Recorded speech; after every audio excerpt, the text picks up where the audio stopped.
Eric Muad with Muad.com with the U.S. market analysis for the weekend of September 26th and next September 27th, 2015. Let's begin by taking a look at how markets closed on Friday. The Dow was up about 0.7, NASDAQ was down 1%. We see that S&P 500 was pretty much unchanged, gold was down slightly, crude oil was up, and we see that the VIX was down slightly. For the week, S&P 500 was down 1.3%. For the week, the NASDAQ was down about 3%. And for the week, we see that the Dow was down the least, down 0.43%. If you take a look at the NASDAQ weekly, we can see that as of right now, the 10-week moving average is acting as resistance.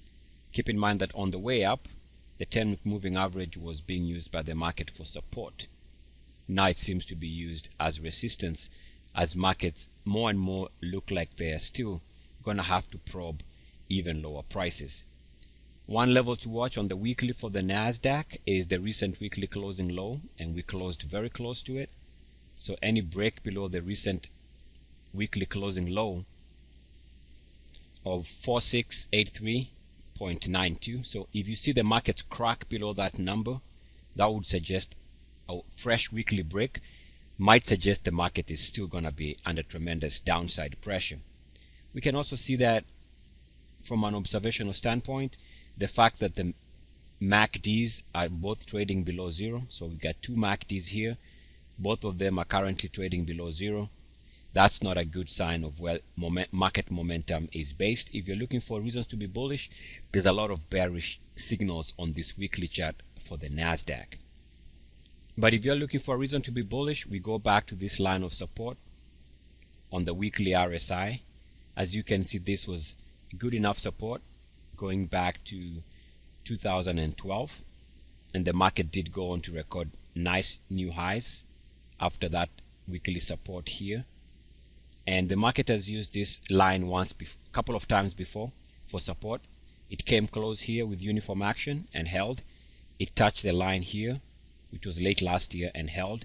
Right now it might be forming a triple bottom. So if this triple bottom can be confirmed and the market start pointing higher, then that's all the bulls need to see, because that would suggest that in spite and despite of the look of a bearish market, if this holds, if this can hold with a triple bottom, then actually the market over time should be poised to go higher. If you take a look at the NASDAQ daily, you can see that there was a recent daily closing low there. Market came back and broke below that. So this broke below this line. So this break was significant because the market had a major 3-day drop there. We've come all the way back and we're showing some type of a test of that level and failed. It also happens to be around where it showed resistance on a declining 50-day moving average. So the market did show resistance there, and again the break level took place somewhere here. So this market has a lot of resistance levels every time it's been trying to move lower. The fact that we are trading below both the 200-day moving average and the 50-day moving average is, generally speaking, indication of a market that is not very strong and could go lower. The recent break on the daily RSI here, this break at the beginning of August, which was somewhere around here, has been tested. So the RSI level around 50 has been tested, and as we discussed last weekend, this resistance here was good enough to bring this market off this recent daily lows. So lots of things to consider here. Also check out on YouTube this week, I had a video, and this video here is you should find this on YouTube, entitled How to Use the RSI Like a Seasoned Pro. It's part 9 of this series. I go into this behavior of how markets respond when the MACDs move above and below the zero line with uniform activity. So let's take a look here at the current MACDs for the NASDAQ. You can see here recently we went above zero and back below it with uniform activity. That by itself is a sell signal. That's why the market has been off recent highs and going lower. We can also see that there was a break, and this recent break is being back tested and failing. So even the MACDs are showing that the market has a lot of work to do before it can correct some of these deficiencies. Generally speaking, that indicates, in my opinion, even if the markets can recover day to day, but eventually they still look like they want to go lower. On Friday, on the 30-minute chart, so again 30-minute chart for the NASDAQ, while the Dow was having a good session on Friday, you see that the NASDAQ had come back to a previous break level. So this break level here on the 30-minute chart brought the market off those highs, and so if we draw a line from there, you can see that we came close to this level and hit resistance, which might explain why Friday was, at the end of the day, a down session for the NASDAQ market. Let's take a look at the Dow weekly. On the Dow, obviously we still have this bearish look, which is a crossover between the 13-week moving average undercutting the 34-week moving average. That remains, generally indicating lower prices. And market's been struggling, we must admit. The level to watch on the Dow is if it breaks below the recent weekly closing low. If it breaks below that, and the level to watch there for the Dow is 16102.38. If you see the Dow trading below that number, that would suggest this is going to be a fresh weekly break and lower prices are to be expected. If it can hold above that, maybe it might start fixing some of its issues. Take a look at the daily chart for the Dow, and the Dow gives you the best line of resistance connecting RSI highs here, here, through here, connecting here, and recent highs. So anything below that line is indication of lower prices. If the market is to move higher, then obviously it needs to move above that RSI line. Because right now we haven't moved above the line, one can still expect that markets are pointing to the downside, in my opinion. So still we are looking at markets that are pointing down because we've been unable to move above this RSI resistance line. If you take a look at the 30-minute chart for the Dow at the highs of the day, on the 30-minute chart, if you draw the break level, so this break level, let me draw that again. So there was a break level here on the Dow on the 30-minute chart.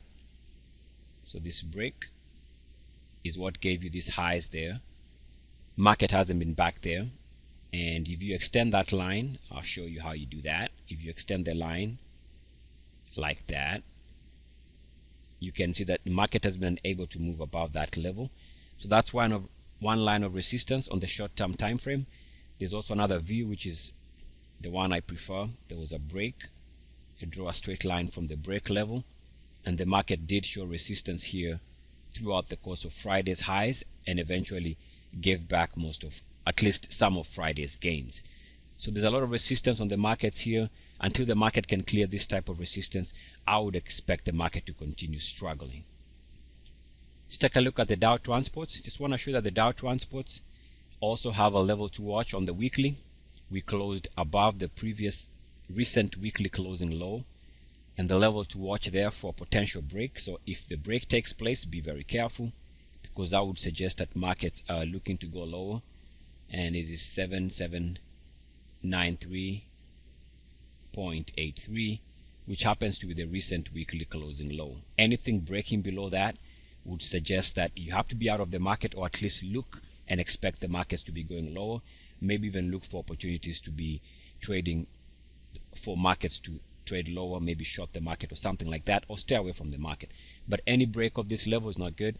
If markets can hold above that and sustain levels above this, then maybe the markets are gonna have dodged the bullet. Keep in mind that if you go back to the earlier part of this year, Dow Transports did break down. So there was a weekly closing low here, and finally we broke through that. So once we broke through that, the general market also came off the highs in April. So the market did make a high sometime here in April, while the Dow Transports broke this trend line. So if they do make another break here, that's going to be suggesting lower prices in most of the markets. If you take a look at the S&P 500, just like the other major markets, the level to watch there is the recent weekly closing low, and that should be at 1921. So anything below that, if you see a break of that level, that means just be very careful. Markets could be going lower.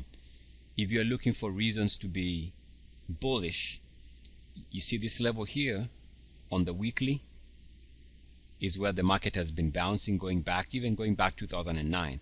But you can see here it held, which is off the lows of 2011.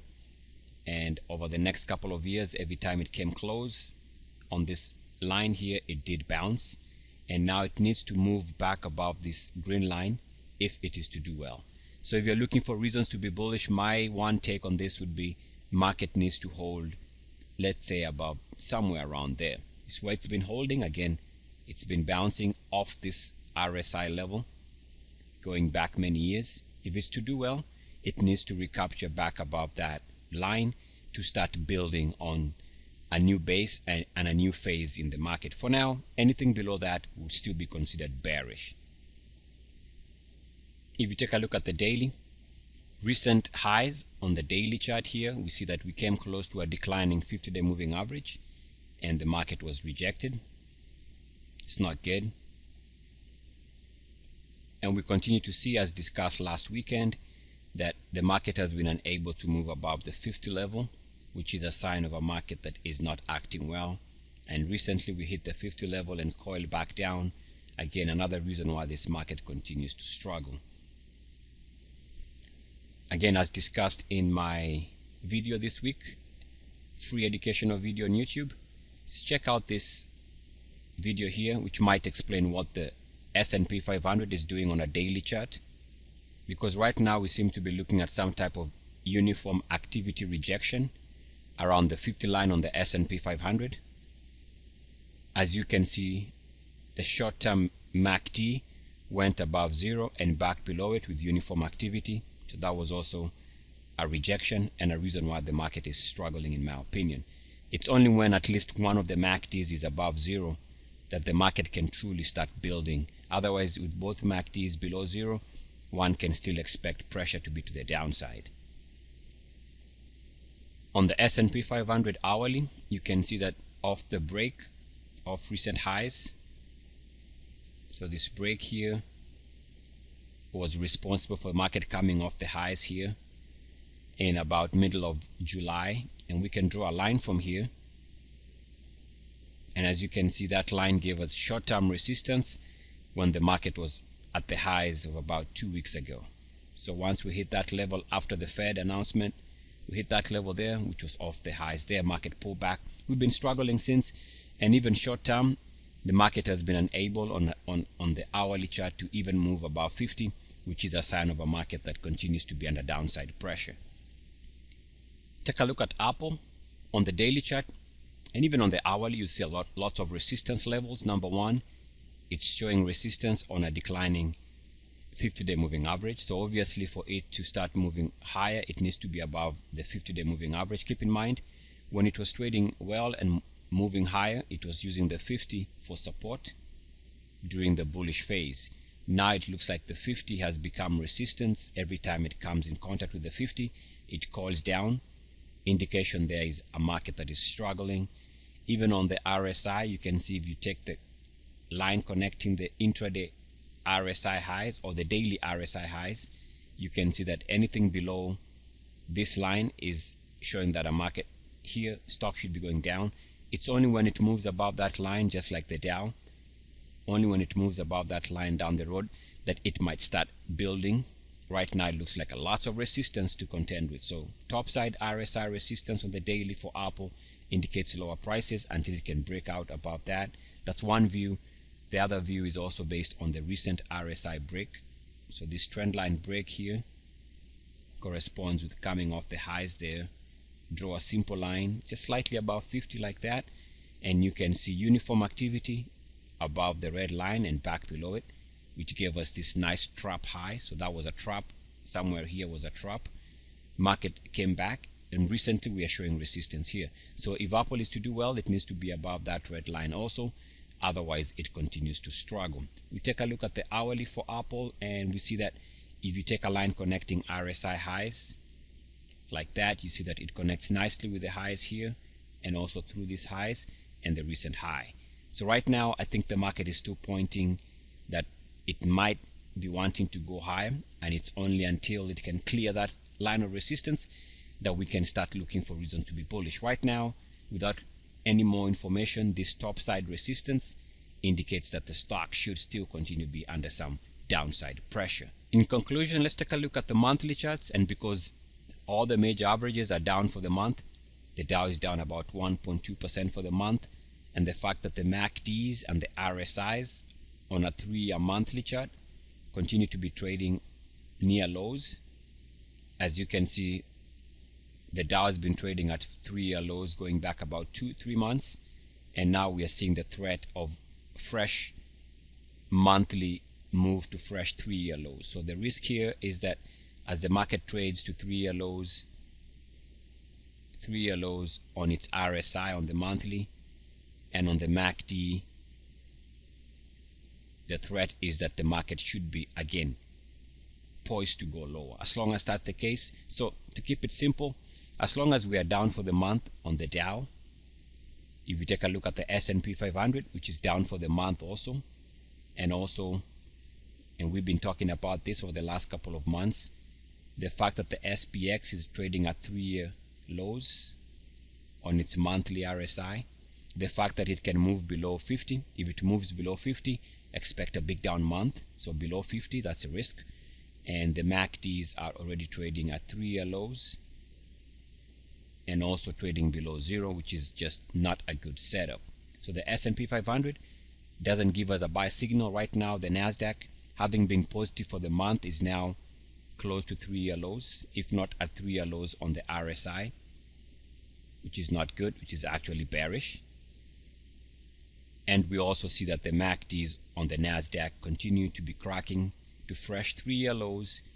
And even though the market is down, we haven't cracked below 0. Should we crack below 0 on the monthly MACD for the NASDAQ, expect even lower prices. So the risk, and it's just a risk, the risk here is that things could very easily get worse with the markets going lower. Be careful.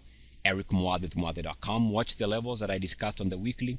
Anything below those levels would be added evidence of lower prices.